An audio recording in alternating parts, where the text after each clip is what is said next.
Good morning, नमस्कार। स्वागत है आपका study I Q YouTube channel पर। मैं वासु। हमारी चल रही थी आरबीआई ग्रेड बी के मोस्ट इम्पोर्टेंट क्वेश्चंस की सीरीज।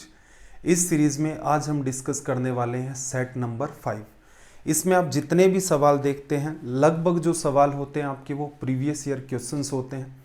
इसके अलावा कहीं कहीं जहाँ संभावनाएं लगती हैं कि इस टाइप के सवाल वो लगातार पूछ रहा है तो उनको और थोड़ा सा कैलकुलेटिव नेचर के साथ हम लोग रखने का प्रयास करते हैं, जिससे आपके अंदर और भी चीज़ें सुधर जाएं। जो बच्चे बैंकिंग एग्ज़ाम की तैयारी कर रहे हैं, चाहे वो क्लर्क की तैयारी हो, चाहे वो पीओ की तैयारी हो या फिर आरबीआई ग्रेड बी की, सभी के लिए ये चलने वाली सीरीज आपके लिए इम्पोर्टेंट साबित होंगी। इनको ध्यान से आप देखा करें। सेशन स्टार्ट करने से पहले ज़रूरी बात, ये आपको दिख रहा है टेलीग्राम पर जाएं, सर्च करें वासु स्टडी आई क्यू। ये अपना टेलीग्राम का चैनल है जहाँ पर आपको क्लासेस के लिंक और पीडीएफ मिलते हैं। नीचे वाला पार्ट डाउट ग्रुप है जहाँ पर आप अपने एग्ज़ाम रिलेटेड डाउट्स पूछ सकते हैं। तो चलिए फिर स्टार्ट करते हैं आज का अपना सेशन। देखना जरा क्या कहा है। इसने कहा कि एक बैग में 2 लाल, 3 हरे और 2 नीले रंग की गेंदें हैं। एक बैग है, उसके अंदर 2 आपकी रेड बॉल है, 3 आपके पास ग्रीन बॉल है और 2 आपके पास ब्लू बॉल्स हैं। 2 गेंदों को यादृच्छिक रूप से निकाला जाता है। 2 बॉल रैंडमली सेलेक्ट की जाती हैं। इसकी क्या संभावना है कि निकाली गई कोई भी गेंद नीली नहीं है। तो देखो सिंपल सा आपको जो डेटा गिवन है उसको मैं एक बार लिख देता हूं। आपके पास नंबर ऑफ रेड बॉल्स कितनी है? 2। आपके पास नंबर ऑफ ग्रीन बॉल्स कितनी है? 3। आपके पास नंबर ऑफ ब्लू बॉल्स कितनी है? 2। तो कुल मिलाकर के यहाँ पर आपके पास इस बैग के अंदर 7 बॉल्स है। टोटल बॉल्स हो गई। इसने क्या कहा? 2 बॉल निकाली जाती है। अब देखो प्रोबेबिलिटी का काम सिंपल सा है। प्रोबेबिलिटी का मतलब क्या है? फेवरेबल केसेज अपॉन में टोटल केसेज।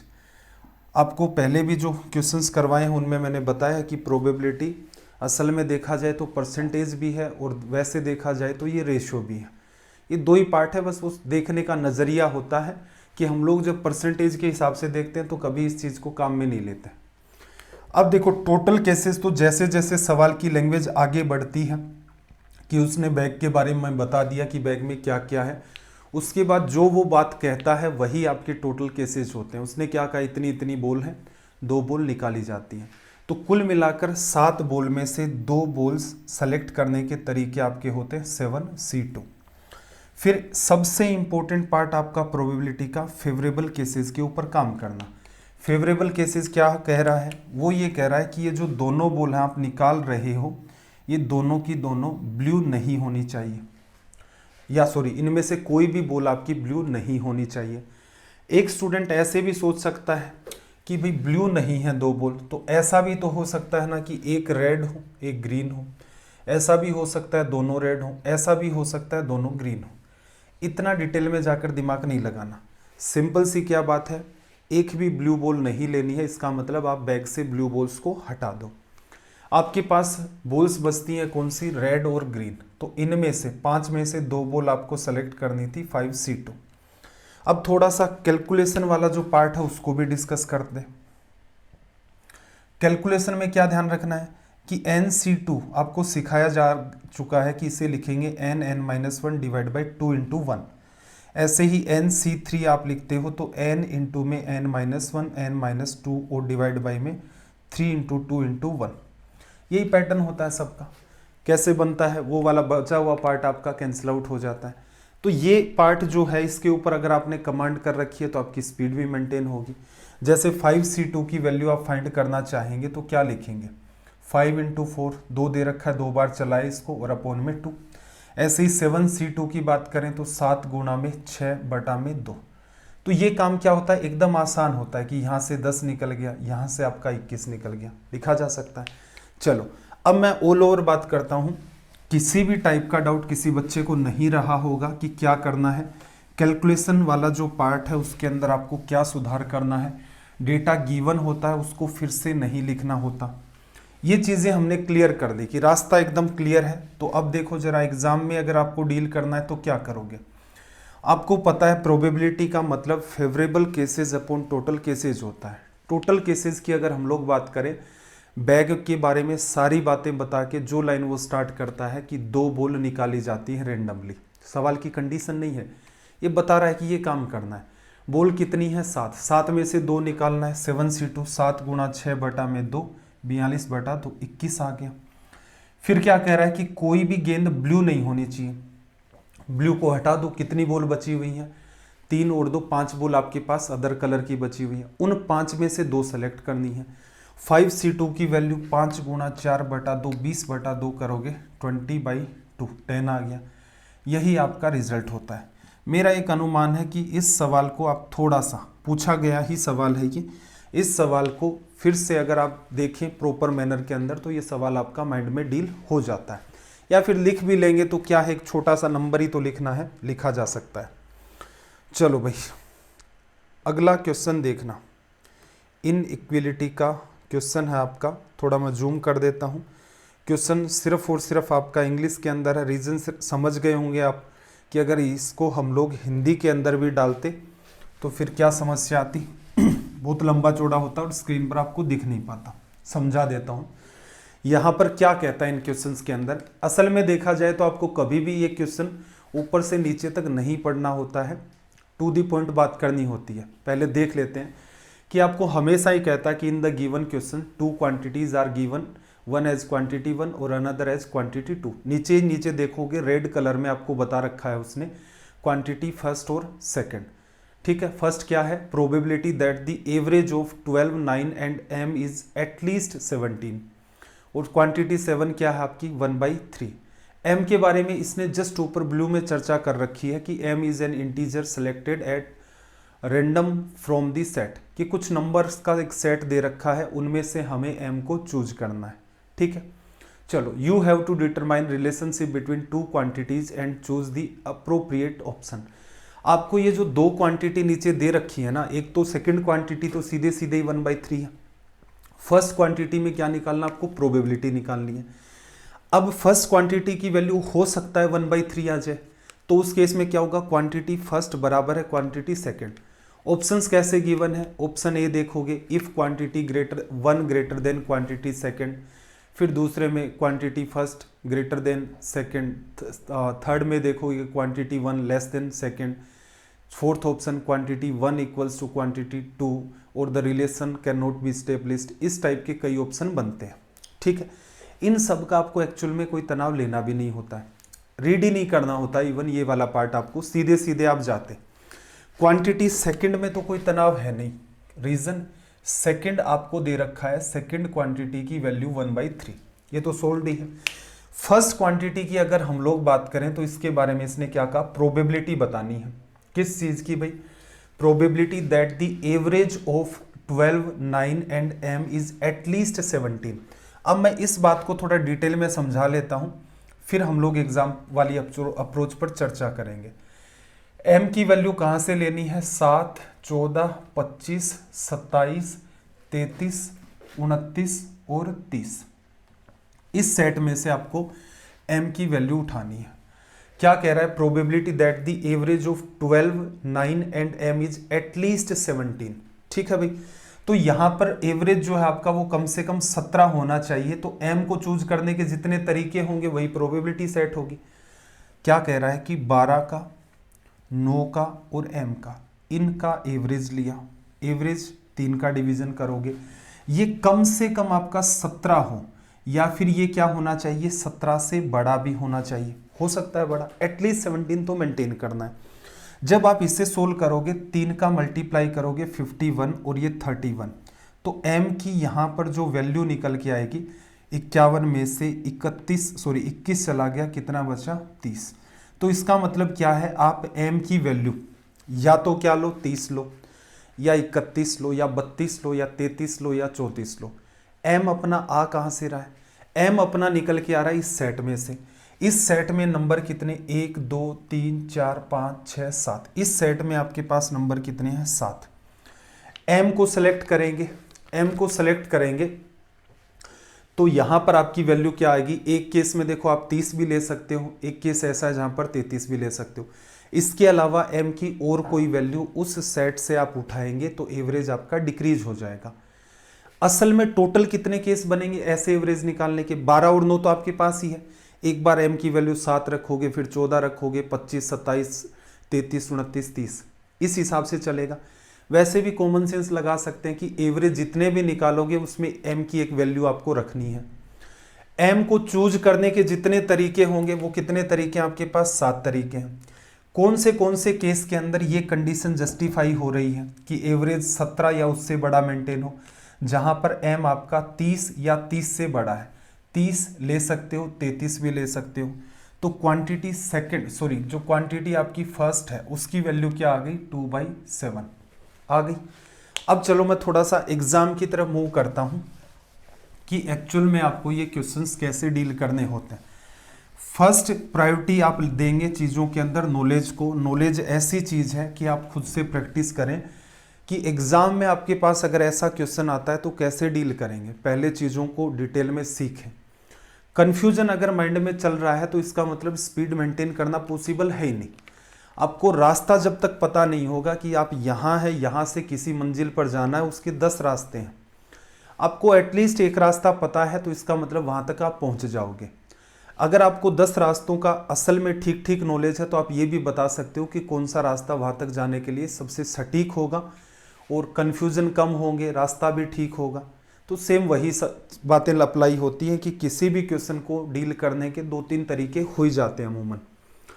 एक आपको ये सीखना है कि हर सवाल सोल्व होना चाहिए। दूसरी बात ये है कि हर सवाल सोल्व होने ही लग गया है तो फिर उन चीज़ों पर काम करो कि एग्जाम में उसको जल्दी से जल्दी कैसे सोल्व करें।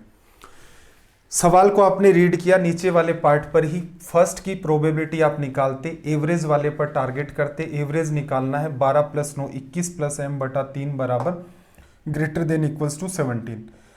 गुणा किया, 51 21 चला गया। m की value greater than equals to में आपके पास कितनी आ गई? 30। m लाना कहाँ से? उस सेट से लाना है। उस सेट में 30 से बड़ी 2 वैल्यू है, 30 या 30 से बड़ी, और टोटल 7। इसकी वैल्यू तो हो गई आपके पास 2/7। सेकेंड केस में आपको वैल्यू दे रखी है 1/3। ये कितना होता है? 0.33। इसको अगर आप लिखोगे तो दो बार डिवीजन आपका चला गया यहाँ से 20 के अंदर, फिर आपके पास कितना बचेगा? 6 बचेगा। 7.28 के अराउंड ये वैल्यू आ जाएगी। अब मुझे एक बात बताओ, क्या क्वांटिटी फर्स्ट जो है क्वांटिटी सेकंड से लेस नहीं है? तो साफ साफ दिख ही रहा है, तो लिखने की क्या बात है इसके अंदर? क्वांटिटी सेकंड बड़ी है, फर्स्ट छोटी है। कौन से ऑप्शन में है? क्वांटिटी सेकंड बड़ी है ऑप्शन सी के अंदर। तो सीधे सीधे आपने हिट कर दिया कि ऑप्शन सी हमारा करेक्ट होगा। ये अप्रोच आपको बिल्डअप करनी है कि इतना सा ही आपने लिखा, इतने से आपका काम चल गया। कब होगा ऐसा? जब आपको सही नॉलेज है और सही रास्ता पता है। चलो भाई, इसी पैटर्न का एक सवाल और उठाते हैं।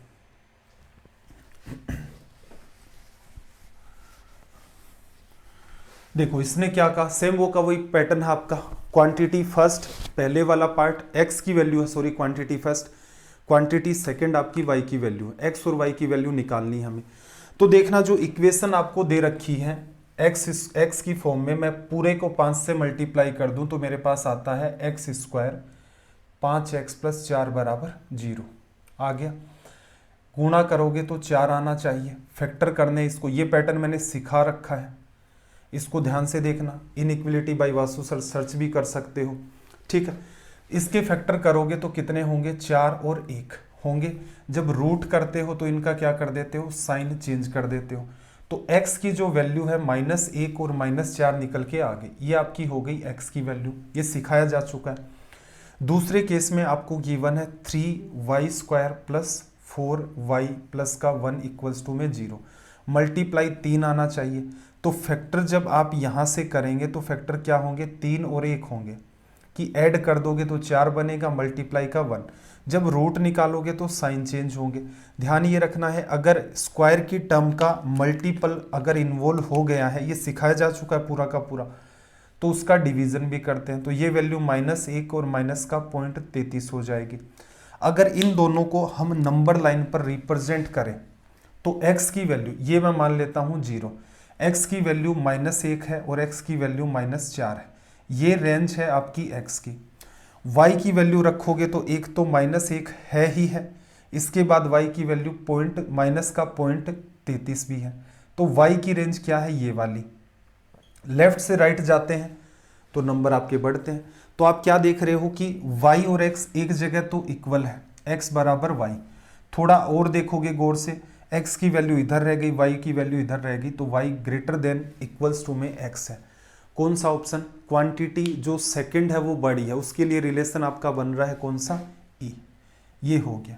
अब जिस बच्चे को ये बात पता है, देखो एग्जाम में देखना जरा, ये सब कुछ सिखाया जा चुका है, खेल इसी चीज का है कि आप कितनी शिद्दत से आप चीजों को सीखना चाहते हैं। हर पार्ट के ऊपर हम लोग काम करते हैं कि कैसे भी करके कोई कैलकुलेटिव नेचर का सवाल है, पूरा प्रयास करें उसका बेहतरीन मेथड आपके सामने रखा जाए। रीजन ये है कि वो डिटेल के अंदर हर बच्चा करता ही रहता है, उसमें तनाव वाली बात क्या है। एग्जाम में कैसे करते हैं इस बात को सुनो। एग्जाम में नंबर लाइन के ऊपर आपको रिप्रेजेंट करना है, तो नंबर लाइन पर ये बन गया 0। x की वैल्यू 5 का गुणा कर दोगे, x square 5x plus 4, factor 4 और 1 हो गए, रूट -1 और -4, -1 और -4, ये आपकी x की रेंज होगी। y की निकालोगे तो फैक्टर क्या होंगे, 3 और 1 होंगे, रूट निकालोगे -3 -1, लेकिन डिवीजन करोगे 3 का तो 1 आ जाएगा, -1 यहाँ पर 1 आ जाएगा, -0.33 जो कि कहीं यहाँ होगा। y की रेंज ये है। अब आपको पता है ये क्वांटिटी फर्स्ट है और ये आपकी क्वांटिटी सेकंड है। फर्स्ट और सेकंड एक जगह आपको इक्वल भी लग रही है -1 वाले पॉइंट पर, लेकिन ये पार्ट बड़ा है, तो यहाँ से ऑप्शन ई आपका करेक्ट हो गया। ये होती हैं इन क्वेश्चंस को डील करने की आपकी एग्ज़ाम अप्रोच। उम्मीद है आपको ये बात अच्छे से समझ आ गई होगी। अगला सवाल देखना।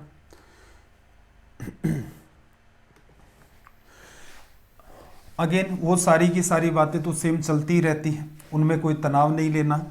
एग्ज़ाम में क्वेश्चन कहाँ से स्टार्ट हुआ है, नीचे से, कि जहाँ पर आपको ये बता रखा है कि m और n का जो मल्टीप्लाई है वो 0 नहीं होना चाहिए। 0 मल्टीप्लाई कब आएगा रिजल्ट, कि m या n में से कोई एक 0, m को भी 0 नहीं कर सकते आप, n को भी 0 नहीं कर सकते। इसका सिंपल सा मतलब ये कहना चाह रहा है, ठीक है। फर्स्ट केस के अंदर क्या कहा कि एब आपका फर्स्ट क्वांटिटी जो है, इसने कहा कि आपका m बराबर n है, ठीक है। तो इसे अगर मैं सोल्व करूं तो मैं कह सकता हूं m/n की जो वैल्यू होगी वो क्या होगी, 1 होगी। सेकंड केस की अगर बात करें तो उसने सिर्फ और सिर्फ आपको m/n दे रखा है। अब बस आपको ध्यान इतना रखना है कि m और n को 0 नहीं करना, आपका मन करे वो कर लो। आपका मन कर रहा है m की वैल्यू 5 लिखो, इसकी 4 लिखो, तो रिजल्ट कितना आ जाएगा, 1.25 आ गया। आपका मन कर रहा है तो ऊपर 4 लिखो, नीचे 5 लिखो, तो रिजल्ट 0.8 आ गया। अब इसके पर्सपेक्टिव में बात बताओगे तो m/n का यहाँ पर रिजल्ट 1 है, यहाँ पर आप कुछ भी बना लो, 1.25, इससे बड़ी वैल्यू भी, इससे छोटी वैल्यू भी, कुछ भी बना सकते हो। तो साफ साफ पता चल रहा है कि आप क्वांटिटी फर्स्ट और सेकंड में कोई भी रिलेशन इस्टेब्लिश नहीं कर सकते। रिलेशन इस्टेब्लिश नहीं कर सकते तो कौन सा ऑप्शन है भाई, ऑप्शन डी एकमात्र ऐसा है जो इसको जस्टिफाई करता है। ये सिंपल सी बात है। नंबर्स के साथ अगर आपको ठीक ठीक खेलना आता है तो इस सवाल में कोई दम नहीं था। m/n आपको 1 दिख रहा है, mn नॉट इक्वल्स टू 0 है, तो m/n की वैल्यू कुछ भी ले लो, 10 और 5 ले लिया 2 बन गई, 2 और 10 ले लिया 0.2 बन गई। तो साफ साफ दिख रहा था कि भाई यहाँ पर तो एक से बड़ी भी वैल्यू बन रही है, छोटी भी बन रही है, बराबर भी बनाना चाहो बना सकते हो। क्वांटिटी फर्स्ट की वैल्यू m/n की फॉर्म में सिर्फ 1 बन रही है। तो यहाँ सीधा सीधा सा जो आपको काम करना था कि ये सवाल माइंड में डील हो सकता था, कुछ भी नहीं करना था, सीधे सीधे आप इसको लिखते, रीड करते, थोड़ा सा दिमाग लगाते कि क्या क्या संभावनाएं हो सकती हैं। संभावनाएं बस इतनी होती हैं कि जो फर्स्ट क्वांटिटी है उसकी बात को खारिज कैसे किया जाए। सेकंड पार्ट के अंदर वैसे वैसे डिजिट ले लो जहां जहां से वो खारिज हो रहा है, सीधे सीधे आपका रिजल्ट आ जाता है। चलिए भाई अगले क्वेश्चन की तरफ बात करते हैं।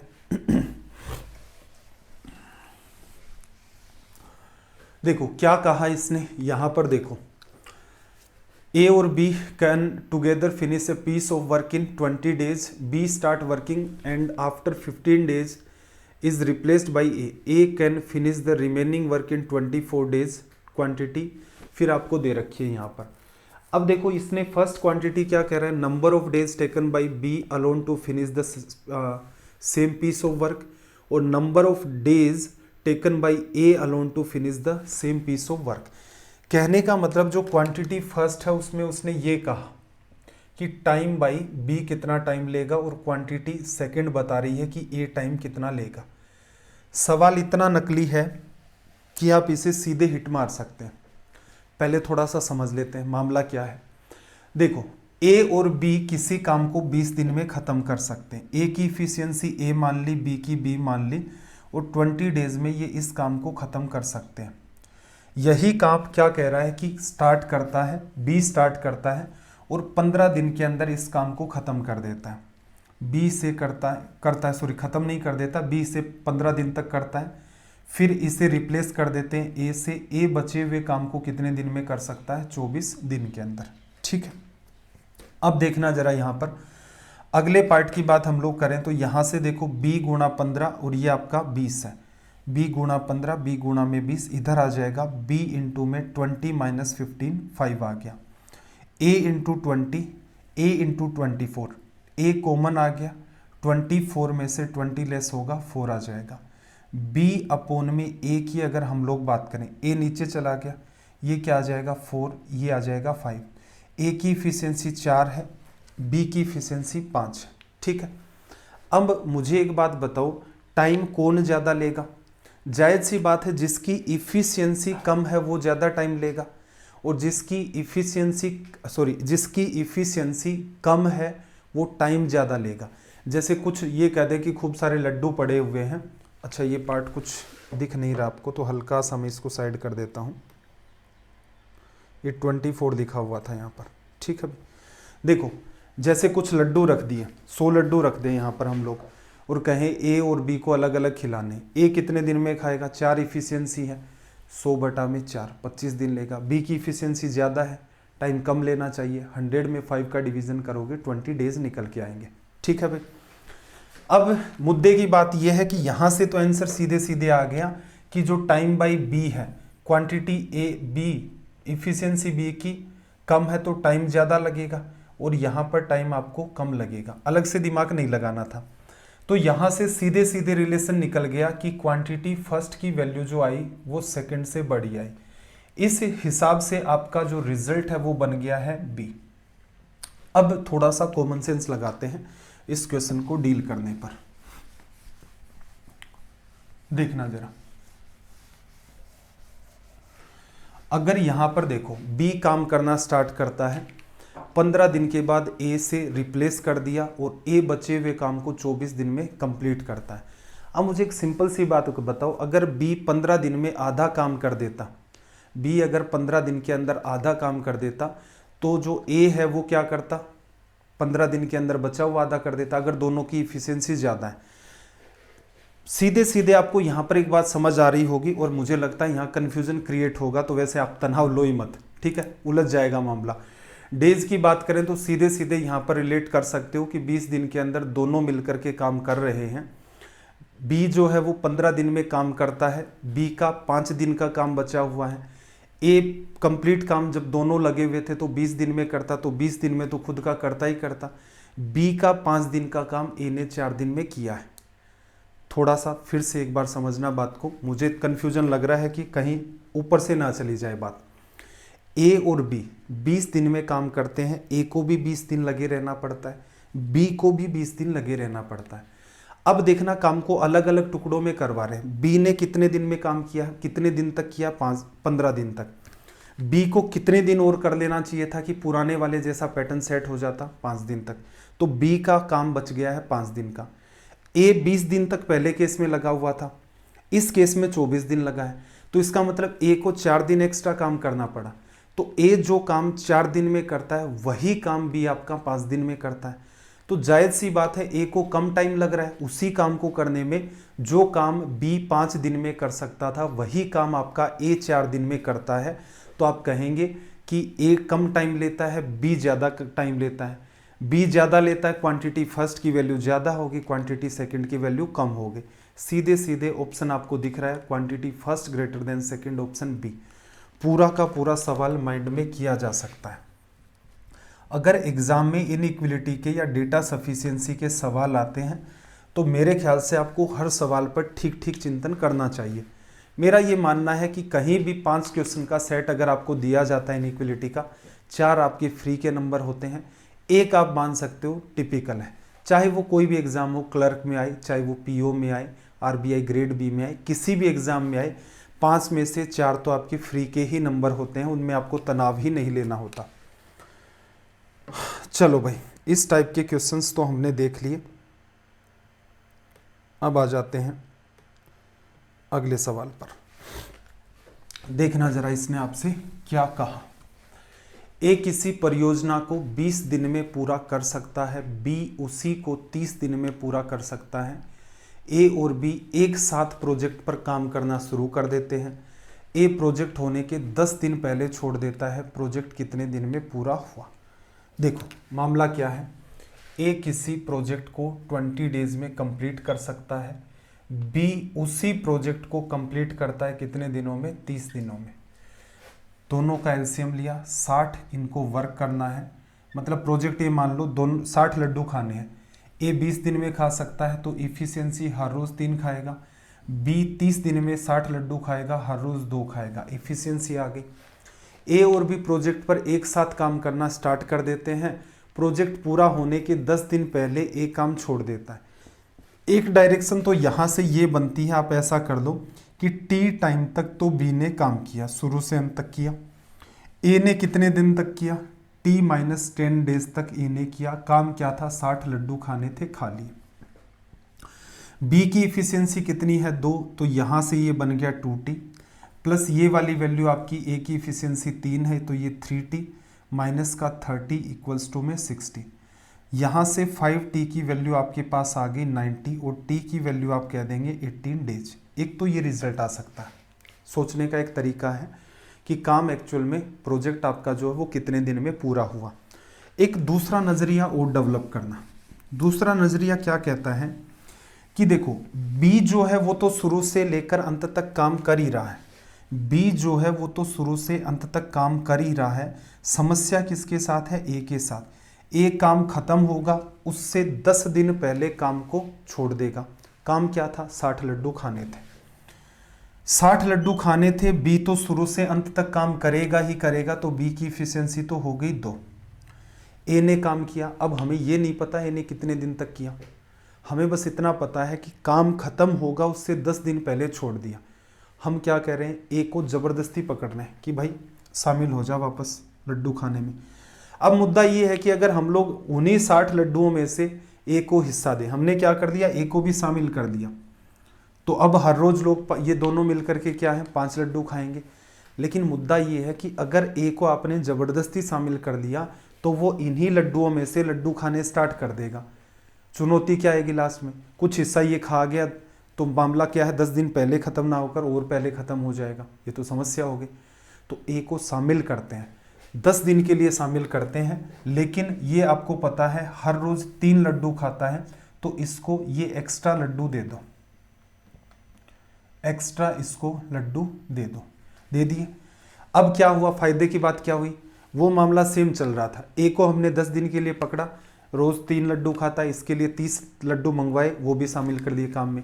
अब ये 10 दिन तक लगा हुआ है, बी के साथ ही लगा हुआ है, कोई तनाव नहीं है, लेकिन ये लड्डू अपने खुद के खा रहा है, ओरिजिनल वर्क में जो कंडीशन थी उसको डिस्टर्ब नहीं कर रहा। अब फायदा क्या हो गया?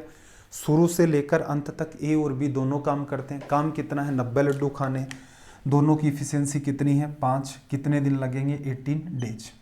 ठीक है। क्या इसमें और भी सुधार संभव है? बिल्कुल सुधार संभव है। एग्जाम अप्रोच की तरफ आ जाते हैं कि आपको एक बार तरीका समझ में आ गया कि एक्चुअल में ऐसे क्वेश्चंस के साथ कैसे डील किया जाता है। तो एग्जाम में देखना 20 और 30 का एलसीएम कितना हो गया? 60। ए 10 दिन पहले जाएगा, पकड़ के रखेंगे तो दोनों काम करेंगे। ए की इफिशियंसी 20 का भाग दोगे 3, बी की इफिशियंसी 30 का भाग दोगे 2। ए 10 दिन पहले भागना चाहता है, एक्स्ट्रा लड्डू पकड़ाओ, 3 के हिसाब से 30, 90 लड्डू 5 के हिसाब से 18 दिन में ख़त्म कर देंगे। तो ये होती है आपकी एग्ज़ाम की अप्रोच कि आपने कोई भी अनवांटेड काम नहीं किया। ऊपर डायग्राम बनाते हो उसमें भी आपके 10, 15, 20 सेकेंड किल होते हैं। अगर डिटेल में करते हो इसी सवाल को जो फर्स्ट अप्रोच में हमने किया था, उसके हिसाब से तो ये सवाल 1 मिनट से भी ज़्यादा, 2 मिनट भी ले लेता है, 1.5 मिनट भी ले लेता है। वो काम नहीं करना है। सवाल अगर आपको इजी मॉडरेट लगता है तो हमेशा ध्यान रखें, एग्ज़ाम में हर बच्चा उसको अटेम्प्ट करेगा। तो उस बच्चे में और आप में ऐसी क्या खास बात है कि भाई आपको सेलेक्ट किया जाए और उसको ना किया जाए? खास बात यही है कि आप उस सवाल में टाइम बचा ले जाओ। एक बच्चा इस सवाल को 1 मिनट में करता है, आपने इस सवाल को 10 सेकंड में निपटा दिया, आपने 50 सेकंड बचा लिए। अब इन 50 सेकंड के अंदर आप हो सकता है 1 सवाल कर दो, 2 सवाल कर दो और वो बच्चा इसी सवाल में उलझा हुआ है। तो ये होती है हर स्टेप पर लीड। कुछ लोग ये कहते हैं कि सर ज़्यादा नॉलेज होगा उसी से तो लीड निकली जा सकती है एवरेज बच्चों से जो सिलेक्शन के आसपास होते हैं। नहीं, नॉलेज लिमिटेड है। आप क्या करो, इजी जो क्वेश्चन है, जो मॉडरेट क्वेश्चन है, उनके अंदर इतनी स्पीड अपनी मेंटेन कर ले जाओ कि एवरेज बच्चा जहाँ पर 10 सवाल करे वहाँ 15 कर लो, आप 13 सवाल कर लो। एवरेज बच्चा वो जो सिलेक्शन के आसपास है, हर बार 4, 5, 10 नंबर से रह जाता, उसकी बात करें। उसके कंपेरिजन में 2 सवाल 3 सवाल फालतू कर दो। ये लो, कर दिया आपने उसको कंप्लीट। डिफिकल्ट क्वेश्चन आपको लग रहा है, अब आप कुछ पार्ट माइंड में करते ही हैं, तो जायज़ सी बात है डिफिकल्ट क्वेश्चन को एवरेज स्टूडेंट या तो छोड़ेगा, अटेम्प्ट करेगा, तो आपकी अप्रोच तो बेहतर है ना। तो ये करना होता है। नॉलेज लिमिटेड है, लिख लो कहीं पर। नॉलेज मैथ्स का इतना ही है कि 3 से 4 महीने में आप गेन कर सकते हैं, लेकिन जो स्पीड और अप्रोच है उसे गेन करने में बहुत टाइम लग जाता है, हर पार्ट पर काम करना पड़ता है। तो इसीलिए आपके सामने सटीक अप्रोच रखी जाती है कि मेरा ये उद्देश्य है ही नहीं बिल्कुल भी कि मैं जस्ट क्वेश्चन सोल्व करवाऊँ और सेशन अपना ख़त्म कर दूँ। नहीं भाई, एक बार चीज़ को समझाना भी होता है कि जो बच्चा फर्स्ट टाइम देख रहा है उसको बात तो पकड़ में आए। दूसरी सबसे इंपॉर्टेंट बात कि एग्ज़ाम में क्या है, तो वो एग्ज़ाम में जो करना है वो वाली बात आपको मैं सिखाऊं। जो मैं आपको सिखा रहा हूं, जो एग्ज़ाम अप्रोच आपको सिखा रहा हूं, 50% क्वेश्चन में भी आप अगर अप्लाई कर देते हैं तो आप जो बच्चे सिलेक्शन के आसपास घूमते हैं उनसे लीड ले जाएंगे अच्छी खासी, और तुरंत के तुरंत आप कट ऑफ के अंदर आ जाएंगे। चलिए भाई, अगले क्वेश्चन की बात करते हैं। देखना, देखो, ए बी की तुलना में 25% तेज दौड़ता है। 25% की बात करें तो इसका मतलब होता है 1/4।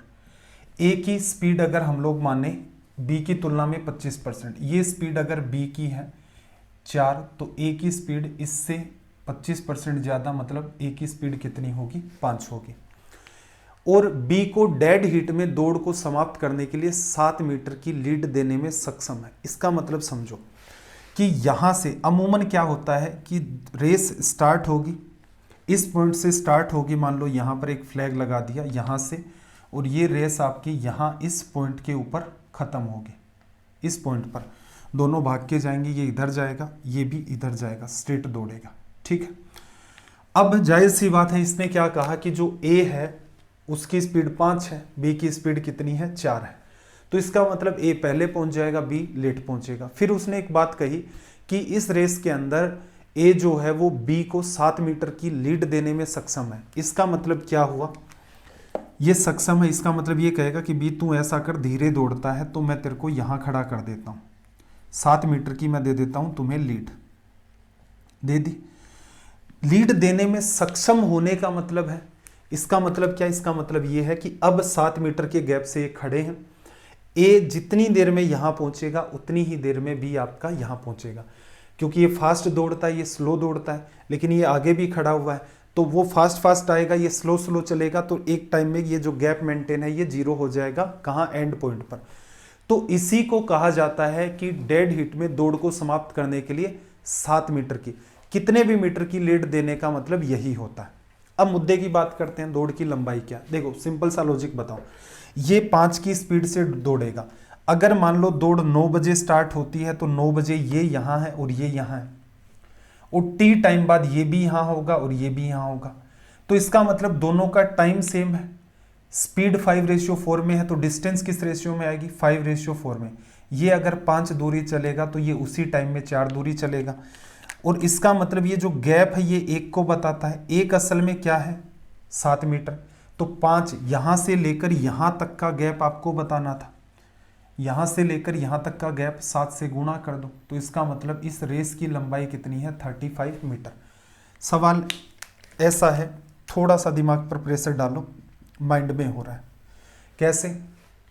ए की स्पीड कितनी है 5, बी की 4 है, 7 मीटर की लीड दे सकता है, सेम ही टाइम लगेगा। ए 5 मीटर चलेगा, 5 दूरी चलेगा, बी को 4 दूरी चलनी है, एक साथ पहुंचेंगे। लीड 7 मीटर की दे रखी है, रेशियो में लीड 1 है, एक 7 मीटर को बताता है, 5 35 मीटर को बताएगा। हो गया वर्बली। तो तनाव ही नहीं लेना है, अप्रोच अपनी थोड़ी ठीक करें।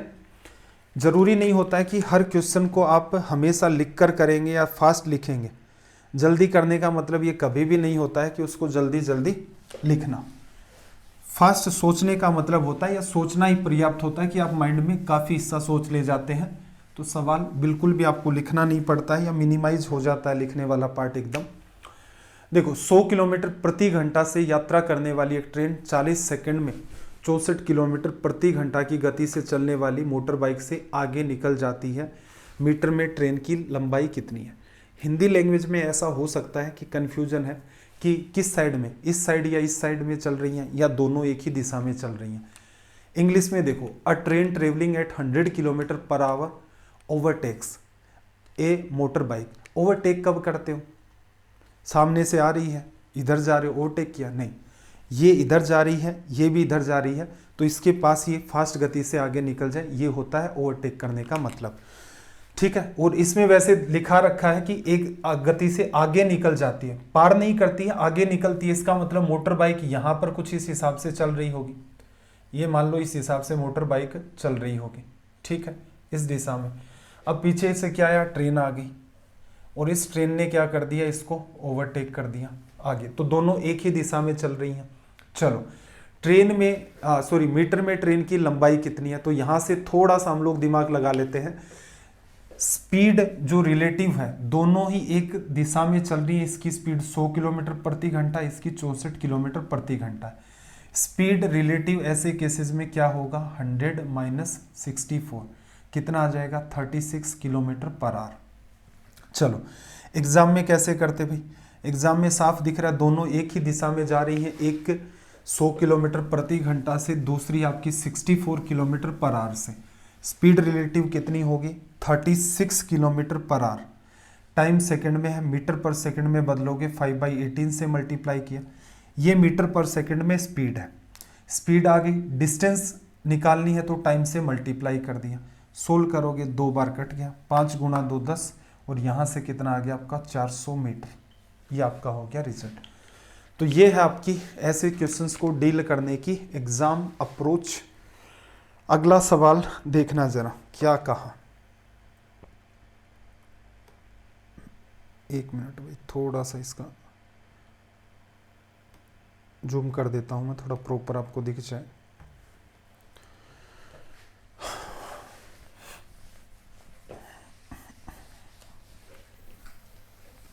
देखना क्या कहा कि धारा प्रवाह के विपरीत कर देना। धारा प्रवाह के विपरीत मतलब अपस्ट्रीम के अंदर एक नाव को एक निश्चित दूरी तय करने में 8 घंटे 48 मिनट का समय लगता है, जबकि धारा के अनुकूल मतलब डाउन स्ट्रीम में, जिस साइड में करंट का फ्लो रहा उसी साइड में समान दूरी को तय करने में 4 घंटे का समय लगता है। नाव की गति और पानी के प्रवाह की गति के बीच का अनुपात क्या है। सिंपल सा लॉजिक है, देखना जरा। अगर हम लोग यहाँ पर टाइम की बात करें, टाइम क्या कह रहा है, विपरीत दिशा में अप स्ट्रीम, और एक हमने ले लिया डाउन स्ट्रीम।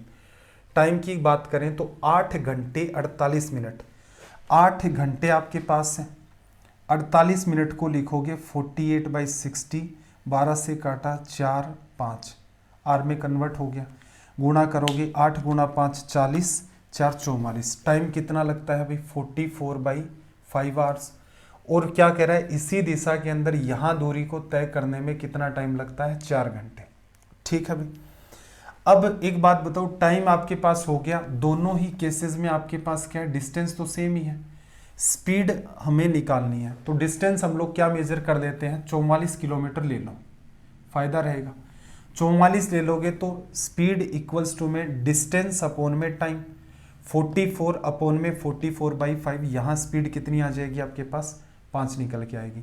यहाँ डाउन स्ट्रीम में 44/4 करोगे तो कितनी आ जाएगी, 11। ये अप स्ट्रीम की स्पीड है, ये डाउन स्ट्रीम की स्पीड है। रेशियो किसका निकालना है आपको, बोट की स्पीड का और आपकी जो करंट की स्पीड है उसका रेशियो।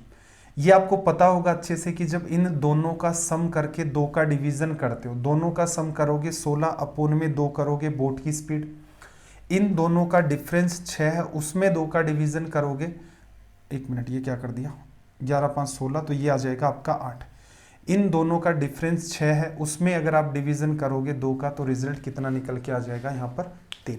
ठीक, ऐसा नहीं करना चाहते कि सर अज्यूम नहीं करेंगे, अज्यूम नहीं करोगे, डिस्टेंस फिक्स है, रेशियो चेंज हो जाते हैं। रेशियो ले लो, यहाँ पर रेशियो लोगे ये 11 आ जाएगा, तो रेशियो क्या इंटरचेंज होते हैं, ये 11 रेशियो इधर 5 आएगा तो इधर क्या बनेगा 5 रेशियो में 11। एक बार दोनों का बात वही यानी है, घूम फिर के कहीं से भी कर लो, एडिशन करके 2 का भाग दिया, एक बार डिफरेंस लेकर 2 का भाग दिया। करंट वाला जो पार्ट है, बोट एंड स्ट्रीम या स्पीड टाइम डिस्टेंस, किसी बच्चे का क्लियर नहीं है तो सर्च कर लेना, boat and stream by Vasu sir या फिर speed time distance by Vasu sir, उनमें आपको ये चीज़ें मिल जाएंगी। ये पार्ट ऐसा होता है कि इसको आप पहले से तैयार कर रखेंगे तो इनके रिजल्ट्स बेहतर आएंगे। हर चीज़ में आप ये ना समझा करें कि भाई चैप्टर नहीं पढ़ना चाह रहा मैं तो सीधे ही सवाल ही करना चाह रहा हूँ। अब सीधे सवाल करना चाह रहे हो तो उसकी अपनी लिमिटेशंस है कि यहाँ पर हमें पेपर्स या जो इम्पोर्टेंट क्वेश्चन हैं उनको डिस्कस करना होता है। अब उनके अंदर कुछ चीज़ें काम की होती हैं जो डिफरेंट टाइप के कॉन्सेप्ट होते हैं, कुछ जगह क्वेश्चन की लैंग्वेज डिफरेंट टाइप की होती है, उनको तो मैं डिटेल में बताता ही हूँ। ये बेसिक सा पार्ट है, अगर किसी बच्चे को नहीं आता है तो मैंने तरीका बता दिया है कि आपको क्या फॉलो करना है और किससे आपका काम बन जाएगा। चलिए भाई नेक्स्ट क्वेश्चन की तरफ मूव करते हैं, देखना जरा।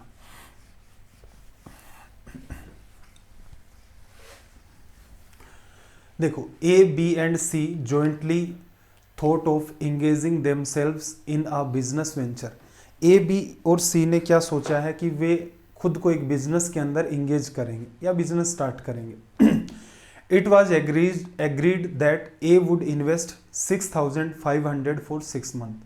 इस बात पर उनका एग्रीमेंट हो चुका है, सभी सहमत हैं कि ए है वो 6 महीने के लिए 6,500 रुपये इन्वेस्ट करेगा, बी 8,400 फॉर 5 मंथ्स, बी 8,400 5 महीने के लिए, सी 10,000 रुपये 3 महीने के लिए। A wants to be the working member for which he was to receive 5% of profit. कि हो सकता है बिजनेस इस टाइप का स्टार्ट किया हो कि बी और सी बोले कि भाई हमारे पास पैसा बहुत है, काम करने नहीं आ सकते, तो कोई दिक्कत नहीं है, ये बोला मैं संभाल लूँगा, लेकिन उसका जो भी प्रॉफिट होगा उसका 5% लूँगा। The profit earn was 7,400, what is the share of B in the profit. B का हिस्सा निकालना है। देखो, बिजनेस वैल्यू आपको पता है, बिजनेस वैल्यू असल में ये होती है कि आपने कितना मनी इन्वेस्ट किया है और इनटू में कितने टाइम तक इन्वेस्ट किया है। ये एक्चुअल में होती है आपके पैसे की बिजनेस वैल्यू। कई बार इस पर हम लोग चर्चा कर चुके हैं। अब ए के लिए हम लोग ये बात देखें, ए क्या करता है 6 महीने के लिए 6,500 रुपये इन्वेस्ट करता है, ये इसकी बिजनेस वैल्यू। बी की बात करें, बी क्या करता है 8,400 रुपये इन्वेस्ट करता है 5 महीने के लिए, चलो हो गया। सी क्या करता है भाई 3 महीने के लिए 10,000 रुपये इन्वेस्ट करता है, सी की बिजनेस वैल्यू हो गई। थोड़ा सा छोटा कर देता हूँ इसको, स्क्रीन में आपको प्रॉपर दिख जाए। देखना अब क्या होगा, जो कॉमन है पहले तो उससे कैंसिल आउट करो, 0 0 0 0 0 0 कैंसिल आउट हो गए। 3 से कैंसिल आउट और कर सकते हो, 3 से करोगे तो यहाँ पर 2 बार और यहाँ पर 8 बार, ठीक है। 3 से इसको कैंसिल आउट करोगे 2 बार, इसके बाद 5 से भी कट रहा है, 5 से काटोगे इसको काटोगे 13 बार, इधर 5 से काटोगे तो 20 बार। रेशियो कितना आ गया, ए को 26 मिलेंगे, बी को 28 मिलेंगे और सी को 20 मिलेंगे, मिल गए। बी का हिस्सा कितना है, बी का हिस्सा जो है, बी का जो शेयर है इन सब में 28 रुपये है और इन सब की जो वैल्यू निकल के आई है वो कितनी आई है, यहाँ से 20 40 60, 60 में 8 और 6 14, 7,400 सॉरी 7,400 नहीं 74, 20 40 60 74।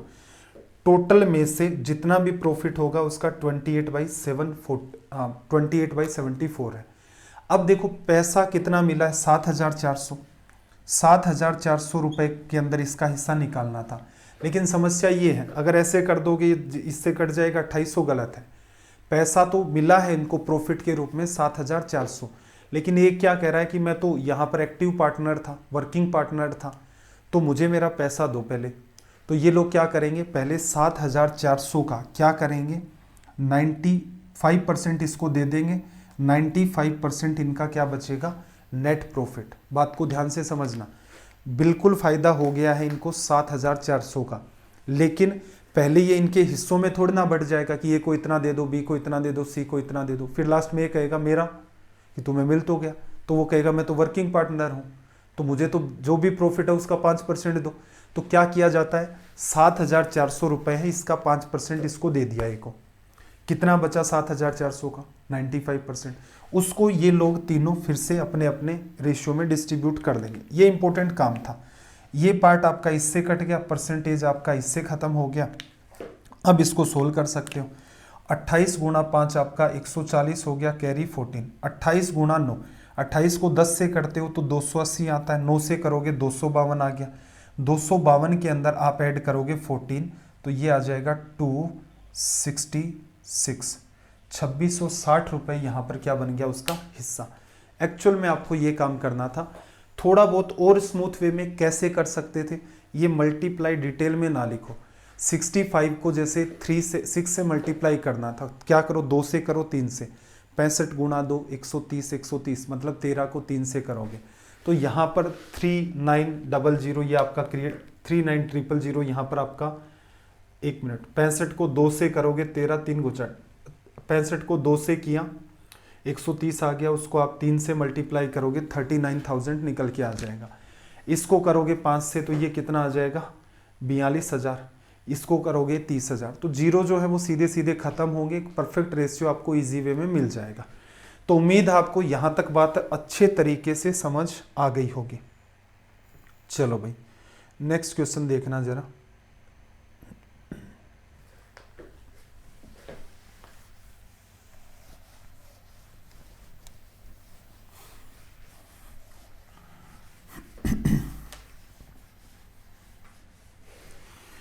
नेक्स्ट क्वेश्चन में क्या कहा, पिता और पुत्र की वर्तमान आयु का योग 52 वर्ष है।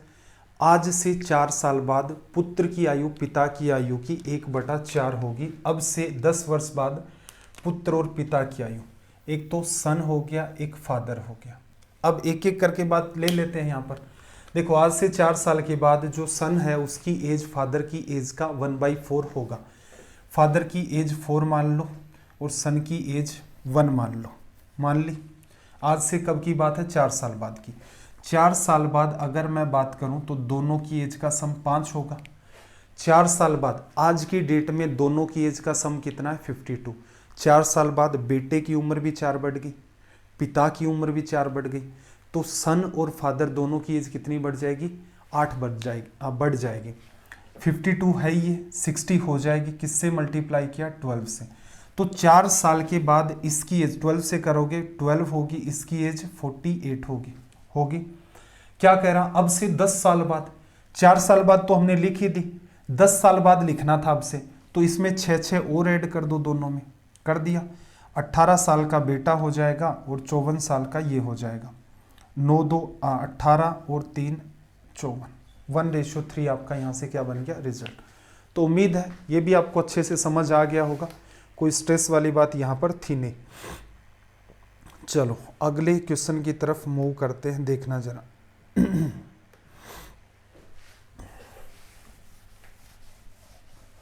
लैंग्वेज को रीड कर लो। क्या कहा कि 900 रुपए की एक राशि से 4.5% की साधारण ब्याज की दर से 81 रुपये प्राप्त होने में कितना समय लगेगा। एक साल में कितना ब्याज मिलता है, 4.5%। तो हम लोग ज़्यादा दिमाग नहीं लगा रहे, हम लोग बस इतना लिख रहे हैं, 900 रुपये का एक साल का ब्याज, 4.5% क्या लिखोगे, 9/2% लिख दिया। परसेंटेज इसके 2 जीरो को गायब कर देगा। एक साल में जो ब्याज मिलता है वो है 81/2, लेकिन आपको कितना चाहिए, 81 चाहिए। कितने साल में, 2 साल में। तो ये आपका क्या हो गया, 2 ईयर आंसर। कोई भी खास बात थी नहीं इस सवाल के अंदर कि इसको डिटेल में किया जाता, सिंपल है, वर्बली हो रहा है वैसे तो, 9/2% निकालना है किसका, 900 का, परसेंटेज 2 जीरो खत्म कर देगा। एक साल में सिंपल इंटरेस्ट 81/2, 81 बनाना है, डबल कर दो, 2 साल में मिल जाएगा। ये आपका हो गया यहाँ से रिजल्ट।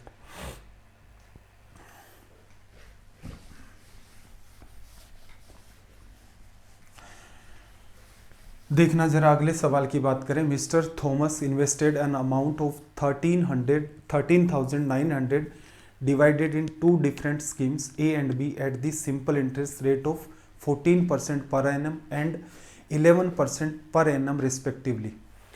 मिस्टर थॉमस ने क्या किया, 13,900 रुपये को 2 हिस्सों में डिवाइड किया। एक को उसने जो था हिस्सा उसको स्कीम ए में इन्वेस्ट किया जहां पर उसे ब्याज मिलेगा 14%। बी को उसने इन्वेस्ट किया है कहाँ पर, दूसरी स्कीम के दूसरे हिस्से को उसने इन्वेस्ट किया स्कीम बी के अंदर जहां पर रेट ऑफ इंटरेस्ट मिलेगी 11%। फिर कह रहा है if the total amount of simple interest earned in 2 years be 3,508, 3,508 रुपये उसे 2 साल के बाद मिले, what was the amount invested in scheme B. देखो ये आपको मैंने सिखाया था कि बेस वैल्यू जो कॉन्सेप्ट है उससे इनको डील कर लो। जैसे ए स्कीम में जो पैसा इन्वेस्ट किया है उस पर ब्याज मिला उसको, और बी पर जो मिला, जो जूनियर वैल्यू होती है उसी को बेस वैल्यू मान लेते हैं। बी पर हर साल 11% ब्याज मिलेगा। ए स्कीम में 11% तो मिलेगा ही मिलेगा, 3% और मिलेगा, टोटल कितना मिल रहा है 14%। तो हम लोग यहाँ से ये तो श्योरिटी रख ही सकते हैं कि भाई 13,900 रुपये हैं, उस पर हर साल 11% ब्याज मिलेगा, हर साल मिलेगा, चाहे वो ए स्कीम में डला पैसा हो चाहे वो बी स्कीम में डला हुआ पैसा हो, मिलेगा। कितने साल तक मिलेगा, 2 साल तक मिलेगा। तो पहले तो हम लोग इसी इंटरेस्ट को चेक कर देते हैं। इसको इससे किया, 2 से मल्टीप्लाई करोगे, 9 2 आपका 18, 13 2 26 और 1 27। इसे मल्टीप्लाई करेंगे 11 से 8, 8 7 15, 7 2 9 10 और 2 1 3। इतना ब्याज मिल गया कि वो दोनों ही स्कीम में अगर आपकी रेट ऑफ इंटरेस्ट 11% चलती तो इतना तो मिलता ही। लेकिन वो कह रहा है कि भाई ब्याज जो है ना एक्चुअल में वो मिला है 3,508 रुपये। इसको मैं लेस कर दूं तो यहाँ से मुझे पता चलता है कि 450 रुपये एक्स्ट्रा मिले। किस वजह से मिले होंगे, 450 मिले हैं इसमें कि ए में जो उसने पैसा लगाया हर साल उस पर 3% एक्स्ट्रा मिलेगा, ए का 3%। ए स्कीम में ए रुपए लगाए, हर साल 3% मिलेगा, 2 साल में ब्याज मिला इसको 450। परसेंटेज हटाओगे 2 जीरो लग जाएंगे। ये आपका 6 है, 6 को डिवीजन करोगे 6 7 आपका 42, 3 बचेगा 7,200 रुपये। स्कीम ए में उसने पैसा डाल रखा है 7,200 रुपये। तो बी स्कीम में कितना डाला, तो आप कहोगे 13,900 में से 7,200 लेस कर दिया। 13,900 में 7,000 लेस करोगे 6,900, 200 फिर निकाल दोगे तो 6,700 रुपये आपका रिजल्ट आ जाएगा। क्या गड़बड़ की है भाई हमने, गड़बड़ तो की है कोई ना कोई, देखना एक बार। 3 2 6, 6 7 आपका 42, 6 7 आपका 42 और उसके बाद कितना बचा अपने पास, 3 बचा, 6 5 30, 7500। ये आ गया। क्या करें, देखो 7,000, 13,900 में से 7 चला गया 6,900, उसमें से भी 500 निकाल दोगे, 6,900 में से 500 निकाल दोगे तो क्या बचेगा 6,400। सवाल कहाँ ख़त्म हुआ है, ये लिखने की नीड नहीं है, ये आपको सिखाया जा चुका है। यहाँ तक आप चले, ये पार्ट भी आपको लिखने की नीड नहीं थी। सीधे सीधे आप क्या कह सकते थे कि भाई यहाँ पर ए का 3% और ये कितना आ रहा था आपका 450, परसेंटेज खत्म किया, 2 जीरो, 7,500 आ गया, लेस कर दो, 13,000 में से 7 चला गया 6 और वो 900, 6,900 में से 500 चला गया 6,400। कैलकुलेशन को थोड़ा सा ब्रेक करके करें हमेशा। अगर आप स्पेशली जैसे बैंकिंग एग्ज़ाम की तैयारी कर रहे हैं, बैंकिंग की कोई भी एग्ज़ाम हो, स्पेशली पीओ की जो एग्ज़ाम्स होती हैं, कैलकुलेशन को ब्रेक करने की आदत डालें। कैलकुलेशन को लिखने की आदत डालेंगे, टाइम कंज्यूम होगा, ब्रेक करके करेंगे तो एक टाइम के बाद आपको ठीक सी आदत लग जाएगी कि इन क्वेश्चंस को ऐसे डील किया जाता है। अगले क्वेश्चन की बात कर लेते हैं, देखना जरा इसने क्या कहा। इसने कहा यहाँ पर कि A can contains a mixture of 2 liquid A and B is the ratio 7:5। एक, हाँ चलो आगे पढ़ देते हैं। When 9 liter of mixer is drawn off and the can is filled with B, the ratio of A and B become 7:9, how many liters of liquid A was contains by the can initially. एक कोई can है आपके पास, उसके अंदर mixer भरा हुआ है, ए और बी उसमें दो चीज़ें हैं जो मिक्सर के रूप में है, जैसे अल्कोहल ए को बोल दे, बी को वाटर बोल देते हैं। 7:5 में है। 9 लीटर मिक्सर का निकाला गया है, उसके स्थान पर बी को भरा गया है। अब रेशियो 7:9 हो गया है। इनिशियली लिक्विड ए की जो मात्रा थी वो बतानी है। इनके लिए सबसे बेहतरीन तरीका आपको सिखाया जा चुका है, focus on fix method. Mixture की जान है ये मेथड। 50-60% सवालों को ये सिंगल लाइन में ख़त्म कर देता है। और 50-60% कौन से सवाल जो टिपिकल होते हैं। कुछ बच्चे ऐसे सवालों में रेशियो बनाते हैं, बैलेंस करते हैं, फिर बनाते हैं, फिर बैलेंस करते हैं, एक लाइन में ख़त्म हो रहा है। सर्च करें mixer by Vasu sir, mixer and irrigation by Vasu sir, आपको कंप्लीट चैप्टर मिल जाएगा डिटेल में एकदम। देखना जरा यहाँ पर क्या करते, आप मानते कि इनिशियल लेवल पर जो क्वांटिटी थी वो x लीटर थी, उसमें से 9 लीटर आपने निकाल दिया। अब आपके पास क्या बचा है, a और b। रेशियो तो नहीं बदलेगा a और b का। अब इसमें 9 लीटर फिर मिला देते हो, तो अब आपके पास x लीटर फिर से हो गया। इस केस में a और b का रेशियो 7:5 है, यहाँ a और b का 7:9 होगा। लेकिन आपने इसको फिल किससे किया है, आपने इसे फिल किया है b से, तो इसका मतलब a क्वांटिटी फिक्स होगी जो कितनी है यहाँ पर 7/12, और यहाँ पर कितनी है 7/16। ये जो अप्रोच है ये हर सवाल में लगती है। जैसे ये सवाल तो थोड़ा इजी था, इसमें कोई तनाव था ही नहीं। यहाँ से 4x 3x, x की वैल्यू 9 4 36। आपको इनिशियल लेवल पर क्वांटिटी a बतानी थी, a कितना है 7, और टोटल कितना है आपका 12, तो 12 3 36, 21 लीटर आ जाता।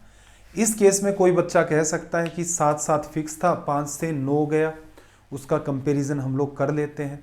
बिल्कुल उससे कर सकते हो, लेकिन एफ जिस बच्चे को आता है वो हर क्वेश्चन को एक एक लाइन में निपटा सकता है।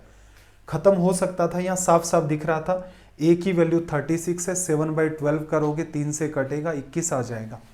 नीचे वाली लाइन आपको लिखने की ही, नीचे वाली लाइन को लिखने की नीड थी ही नहीं इस पर्टिकुलर सवाल में। ओके, मिस हो गया ना, आपको दिख नहीं रहा है तो थोड़ा सा कई बार ध्यान नहीं रहता। देखो मामला क्या था, फिर से देख लो। x लीटर था, 9 निकाल दिया, फिर x वापस से 9 डाल दिया उसके अंदर, तो x हो गया। इन दोनों बर्तन में कौन सी क्वांटिटी फिक्स है, तो आप कहेंगे b बाहर से डाला है, a फिक्स है। इसमें a क्या है 7/12 पार्ट, इसमें a क्या है 7/16, कैंसिल आउट किया। ये 4x, ये आपका 3x इधर आ गया, 9 4 36 माइनस का उधर चला गया। x की वैल्यू 36 है, 36 का 7/12 पार्ट जो होगा इनिशियल लेवल के ऊपर वो आपका a पार्ट था। a की वैल्यू 21 लीटर आ गई। तो इस सवाल को आप एक लाइन लिखने के बाद वर्बली डील कर सकते थे। चलो भाई, अगला जो सवाल है वो मैं डाल देता हूं आपका होमवर्क में। स्क्रीनशॉट आप किस क्वेश्चन का ले लें, ट्राई जरूर करें, मुश्किल है नहीं। ठीक है, सिंपल सा है, समझा देता हूं। Difference between the area of circular field and the area of square field. एक वृत्ताकार आपका खेत है और एक आपका वर्गाकार खेत है, उनके एरिया का डिफरेंस 168 स्क्वायर मीटर है। Side of the square field equals to the diameter of the circular field. Diameter क्या ले लोगे वृत्ताकार, उसका 2x ले लोगे, स्क्वायर की साइड क्या हो जाएगी 2x। एरिया का डिफरेंस लेना है, एक का एरिया हो गया 4x स्क्वायर, दूसरे का एरिया होगा पाई आर स्क्वायर, तो r की जगह x ले लिया आपने, पाई x स्क्वायर। दोनों का डिफरेंस लोगे 22/7, आर स्क्वायर कॉमन आ गया, एक जगह 4 है, 28 में से 22 चला गया, 6/7 आर स्क्वायर। डिफरेंस 178 को बताता है। 6 से कैंसिल आउट करोगे तो आपका 2 बार और 6 2 12 और फिर 8 बार, 28 गुणा में 7। सीधे सीधे निकालोगे, मेरा अनुमान है रेडियस 14 आती हुई दिख रही है। ठीक है, फिर इसने क्या कहा, what is the cost of fencing the square field at the rate of square field की सरकमफेरेंस या पेरीमीटर निकालोगे, कितनी आएगी 8x। x की वैल्यू आपने रखी थी 14, 14 इंटू में 2, 14 इंटू के अंदर 8 करोगे x की जगह और उसको 20 से मल्टीप्लाई कर दोगे तो रिजल्ट आ जाएगा। काफ़ी पार्ट इस ऐसे सवाल, मतलब एक आदत ही डालनी है आपको कि सवाल देखने उनको माइंड में कैसे डील किया जाए, ट्राई करके देखो। मेरा ये मानना है कि आप 200-300 सवालों पर कोई भी आपका टॉपिक हो जिसमें भी आप कंफर्ट हो उस पर अप्लाई करेंगे, आप बिल्कुल कंफर्ट जोन में चले जाएंगे कि हाँ ऐसे इन सवालों को डील किया जाता है। तो ये अपना हो गया है आज का आरबीआई ग्रेड बी का सेट नंबर 5। सेशन आपको कैसे लगते हैं एटलीस्ट कमेंट जरूर किया करें। बहुत कम बच्चे हैं जो मेरे ख्याल से आरबीआई ग्रेड बी की तैयारी कर रहे हैं, लेकिन कई ऐसे बच्चे होंगे जो बैंकिंग की तैयारी करते होंगे। चलो आप मुझसे जुड़े हुए हैं कंटिन्यू, लेकिन आप तैयारी नहीं करते बैंकिंग की। तो मेरा ये मानना है कि नॉलेज के लिए बहुत सारे बच्चे करते हैं कि कुछ पार्ट हटा दें तो ये आपका एसएससी, सीजीएल, सीएचएसएल इनके लिए इंपॉर्टेंट होता ही है। लेकिन फिर भी मैं आपको ये कहूँगा कि अगर आप इन सेशंस को देख रहे हैं, आपकी नोन में कोई बैंकिंग की तैयारी करने वाला बच्चा है, एटलीस्ट उसे एक बार सजेस्ट तो करें कि हमारा जो टीचर है वो ऐसे ऐसे चीज़ों को सोल्व करवा रहा है। कंटेंट बिल्कुल रिलेवेंट करवाया जाता है। आरबीआई ग्रेड बी का चल रहा है, इसका मतलब इस पेपर को ले जाकर चेक कर लो, प्रीवियस ईयर में लगभग आपको ये सारे सवाल मिल जाएंगे।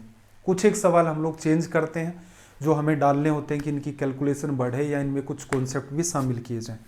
तो ऐसा अपना पैटर्न रहता है। कोई भी सीरीज चलती है उस एग्जाम के रिलेवेंट चलती है, आपको बताया भी जाता है कि इससे हाई है, इसके इक्वल है, इक्वल या उससे हाई हमेशा मेंटेन करते हैं। ठीक है भाई, तो कैसे लगते हैं आपको सेशन एटलीस्ट कमेंट करके ज़रूर बताएं। कोई सजेशन है तो भी आप कमेंट करें, टेलीग्राम चैनल ज़रूर ज्वाइन कर लें। तो चलिए फिर, आपका दिन रात सब मंगलमय हो। मिलते हैं अगली क्लास में। जय हिंद, जय भारत।